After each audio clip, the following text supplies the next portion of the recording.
Nais ng lokal na pamahalaan ng Maynila na bilhin mula sa National Commission for Culture and the Arts o NCCA ang makasaysayang Metropolitan Theater. Ayon kay Manila City Mayor Joseph Estrada, orihinal na pagmamay-ari ng lungsod ang gusali na naging sentro ng sining noong dekada 30. Si Julius de Samburon sa detalye. Plano ng pamahalaang lungsod ang Maynila na buhayin muli ang ganda at sigla ng Metropolitan Manila Theater bilang pag-alala na din sa yumaong si Herman Kuya Germs Moreno. Nais ni Mayor Joseph Estrada na gawin itong sentro ng sarsuela, bodabil at iba pang pangtiyatrong pagtatanghal. Noong kauupo pa lang niya bilang alkalde ay sinabi ni Kuya Germs na tutulong ito sa pagnanais nitong ibalik ang dating ganda ng Met Theater. Malaking bagay para sa lungsod ng Maynila.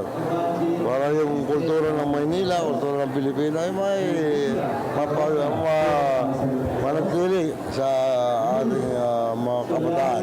Taong 1931 ang itinayo ang Metropolitan Theater sa Padre Burgos Avenue, corner Arroceros Street, na ngayon bahagi na ng Loton. Kinilala itong Grand Old Dame of Philippine Theaters na dinisenyo ni National Artist for Architecture Juan Arellano. Ang mga mural naman na nasa pader nito ay ginuhit ni National Artist Fernando Amorsolo. Hunyo ng nakaraang taon ang bilhin ng National Commission for Culture and the Arts o NCCA ang Met sa GSIS sa halagang 270 milyong piso. Kaya isa ngayon sa gagawing hakbang ni Estrada ang kausapin ng NCCA at kung maaari kumbinsihin itong bilhin ng city government. Giit ng alkalde, ang Met ay orihinal na pagmamay-ari noon ng Manila City Government pero ibinigay sa Metro Manila Commission noong panahon ng mga Marcos.